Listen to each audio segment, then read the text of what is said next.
Okay, good afternoon, everyone. Here we are in Strategizer platform, trying to check out what is the training course that the Strategizer have designed for us. In this case, we need to work with master and value proposition. So let's take a look. So introduction to the value proposition canvas. Welcome, introduction. Let's take a look for our first part. Here we are in the introduction. Okay, complete. This is the video that we were looking at during the class. Let's take a look.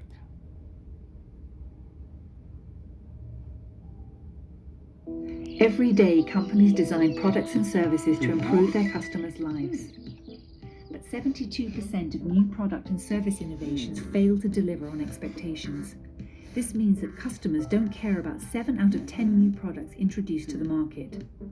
It doesn't have to be this way.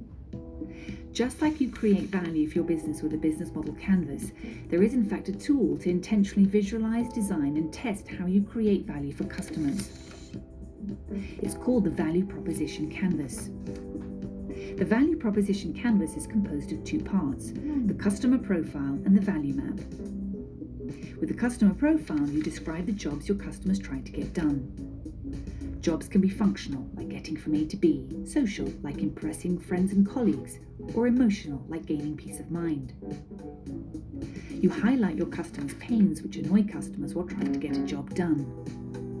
Pains and negative outcomes that customers hope to avoid, like dissatisfactions with existing solutions and challenges, frustrations, risks, or obstacles related to performing a job. And you outline customer gains, which describe how customers measure the success of a job well done. Gains are positive outcomes that customers hope to achieve, like concrete results, benefits, and even aspirations. Use the customer profile to visualize, test, and track your understanding of the people or companies you intend to create value for. It's a map that becomes clearer the more you learn about your customers. The second part of the canvas is the value map. With it, you list the products and services your value proposition builds on. You describe in which way these products, services, and features are pain relievers, how they eliminate, reduce, or minimize pains customers care about, making their life easier. And you outline in which way they are gain creators, how they produce, increase, or maximize outcomes and benefits that your customers expect, desire, or would be surprised by. The value map makes explicit how your products and services relieve pains and create gains. Use it to design, test, and iterate your value proposition until you figure out what resonates with customers. You achieve fit by creating a clear connection between what matters to customers and how your products, services, and features ease pains and create gains. Great value propositions target essential customer jobs, pains, and gains, and do so extremely well.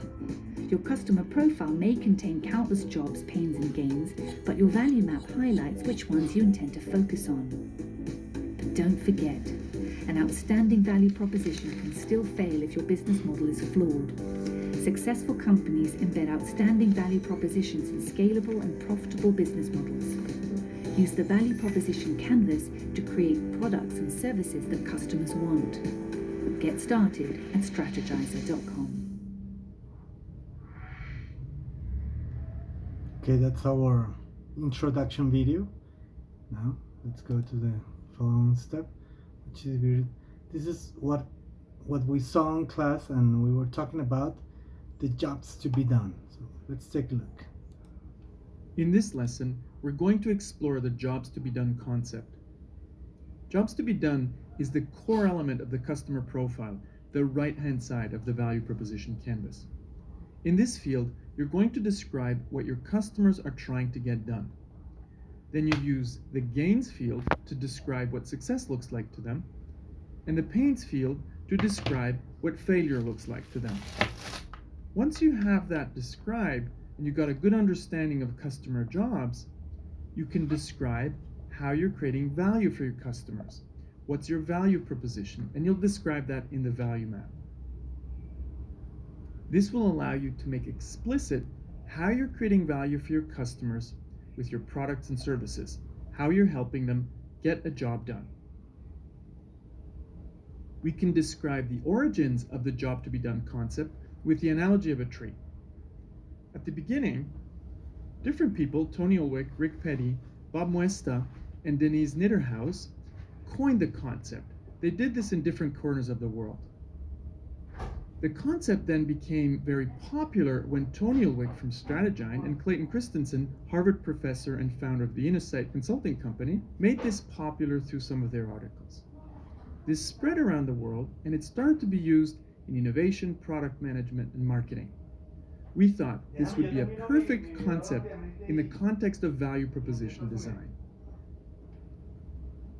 What's different about this customer jobs way compared to the old way of doing things? In marketing, we used to describe mainly who we are targeting and what these people want. However, there are limitations to that approach, in particular asking what people want. It might be more interesting to ask what jobs are our customers actually trying to get done. We'll illustrate this with a famous Henry Ford quote where he said, well, if he had asked customers what they wanted, they would probably have said they wanted a faster horse. Now it turns out that Henry Ford didn't actually say that, but still it shows, very interestingly, that customers are notoriously bad at describing what they want, in particular when we're talking about new products and services, new value propositions. So when you start talking to customers, you shouldn't ask them what they want. You should get them to talk about the jobs they're trying to get done and the pains and gains they have related to those jobs.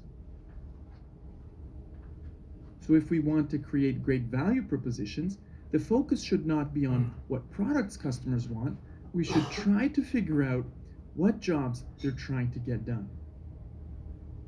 It's also interesting to ask if segmenting customers based on their socio-demographic profile is the right thing to do.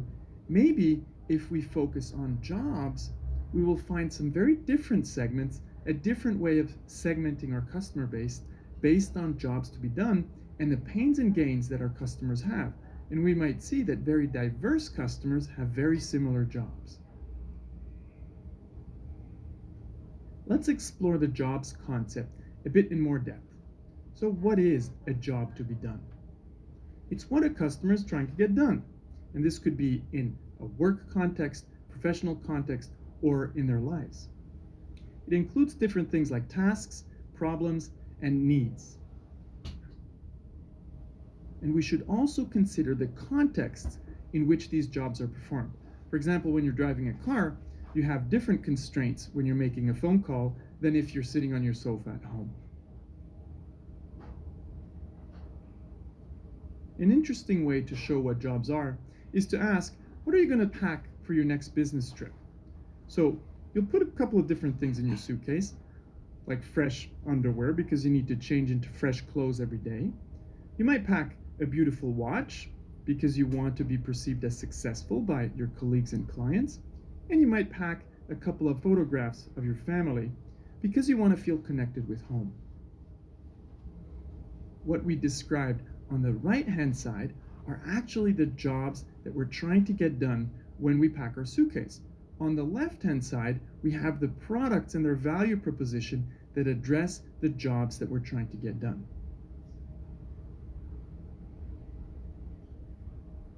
It's interesting to focus on jobs rather than products because jobs last. We can illustrate this with the music industry. The job to be done here is to listen to music. The solutions, the products we have at our disposition have changed over the years. So in 1983, the main product used was still vinyl. But at that time, cassettes were already increasingly conquering the market. And CDs were only a tiny sliver of that market that here you can see in green. But over the years, this dramatically changed. So let's watch the evolution from 1983 to 2014. The cassette market is shrinking and the vinyl market is going away while CDs are growing and growing over a long period of time. So you can already see in a very short period here, the composition of the market is changing dramatically and CDs are gaining market share all the way up to 2004, and hop, it switches. CDs are losing market share, and a lot of other things like music download, ringtones, paid subscriptions are gaining a lot of market share here. And in 2014, we see that there are very many different products with their value propositions that help us get this job done of listening to music. And this is likely to continue to change over the coming years. And if you understand the job that the customer is trying to get done, it becomes clear how you can improve your product or create new products and value propositions. Clayton Christensen has an interesting example here. He shows us or tells us the story of why consumers hire milkshakes to help them get a job done. It's a very weird way of framing things, but let's dive into this. He describes how a fast food company was trying to goose up the sales of their milkshakes. They brought in customers, and the customers would tell them they want chocolatier milkshakes, they want fruitier milkshakes, they want cheaper milkshakes. So they got a lot of interesting feedback from the customers who they brought in. They would change the product, but it would have absolutely no impact on sales. So it's not enough to just talk to customers. It's important to frame the problem in the right way. The fast food company brought in Insight, Clayton Christensen's consulting company, and they asked a very different question. What job causes people to hire a milkshake? And a consultant would stand in front of a fast food store and observe consumers for hours and hours from the early morning until late in the evening. And he would observe that half of the milkshakes were sold before 8 a.m. in the morning. People were always alone when they bought it. It was the only thing they bought, and they drove right off with it after buying the milkshake. So what he understood was that the milkshake was helping them with a very specific job, which was to do something during a long and boring commute to work. Knowing that, the fast food company started to improve the milkshake to help with that job. They would make a thicker shake so it takes longer to drink. They would provide a thinner straw, also to slow down the speed, and they would make the commute more interesting by putting fruit chunks into the shake to make it a lot more unpredictable. So a small interesting example to show that a milkshake actually helps customers get a job done. What we can also learn from this example is that the competitors for the milkshake are not other milkshakes and fast food companies. It's actually bananas, donuts, bagels, and Snickers bars. So you want to frame the market not in terms of your competitors, other milkshake providers, but in terms of companies that provide a solution to the job to be done. And in this case, the company was able to increase sales fourfold because they understood that the market was much larger because they framed the market based on the customer's job to be done. What are the lessons learned here? First, the jobs to be done approach focuses on what people are trying to get done, not who they are and what they want. Second, customer jobs are relatively stable over time, whereas value propositions and their products and services can change dramatically. And finally, we also need to consider the context in which customers hire products and services in order to create great value propositions around the right products and services. Class dismissed. Okay, let's take a look at the following step. When trying to identify a customer's job to be done, ask what are they trying to get done in their work and in their lives. Job describes the things your customers are trying to get done in their work or in their life. This includes tasks they are trying to perform and complete, problems are trying to solve, and needs they trying to satisfy. Let's look at an example. Imagine that you're traveling by an airplane to a business meeting. What jobs are you trying to get done in a business traveler?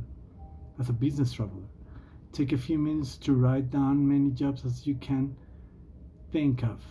The next video will debrief this exercise and provide you with some examples of jobs to be done. Watch this video. In this lesson, we're going to look at job types and classify these jobs according to their importance to customers. Let's look at the example of a business traveler. The solution context could be here a hotel, could be Airbnb, could be staying with friends. Basically, the jobs remain the same, but the solutions, the value propositions that help with these jobs could be very different. Let's use the value proposition canvas to go through this exercise. We're going to focus on customer jobs and blend out the left-hand side, the value map, which basically represents the solutions. Let's brainstorm a couple of jobs here that the business traveler might have. Well, of course, you're traveling because you have business to attend to. You want to stay somewhere overnight. You want to reserve that accommodation, which could be booking a hotel, could be calling a friend to stay with them. Then you might want to feel connected with home while you're traveling. Call your friends, call your family, call your wife, your spouse, your husband. And of course you need to sleep and get some rest when you're traveling for a couple of days. And you don't just want to stay anywhere, you want to stay somewhere where you feel safe. And while you're traveling, you have to eat. And maybe, here's a slightly different job, you also want to look good with clients when you stay at one place or the other. Let's take all these jobs and look at what types of jobs we have here. We basically have 4 types of jobs.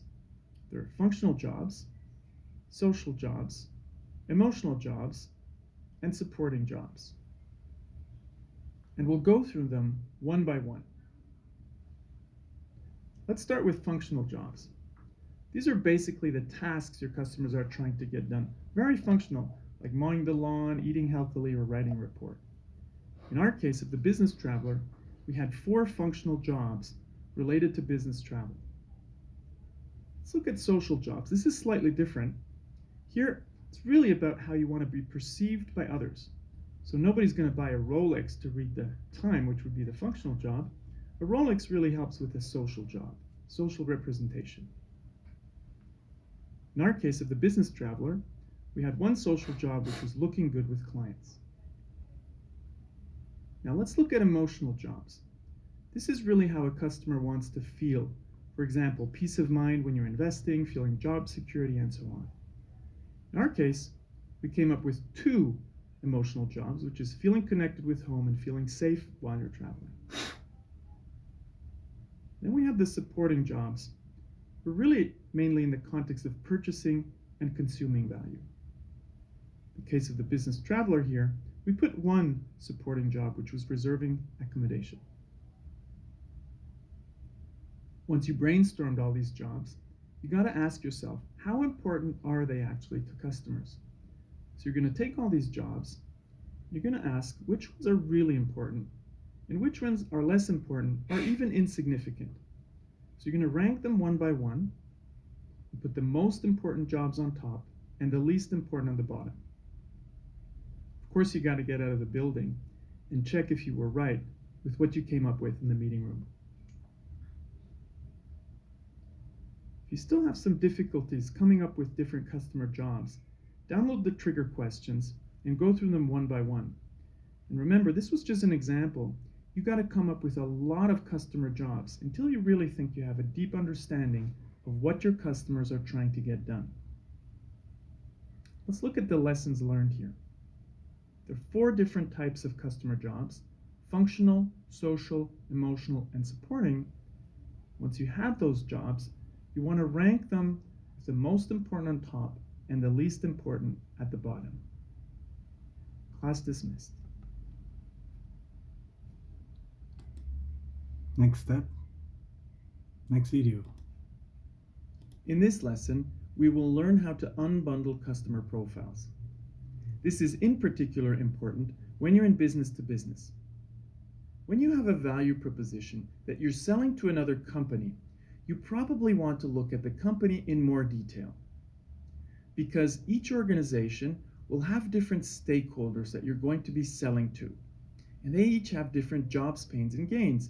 So you want to consider making separate value proposition canvases for each important stakeholder involved in selling to a company. Let's look at an example together, and we will think of Google wanting to sell Google Apps for work into companies who are probably already using Microsoft Office. We have different customer user types. This is a method from Steve Blank that we're going to look at step by step. So you can decompose. Let's skip this one because it's focused on business to business, and we're focused on people to business, business to people.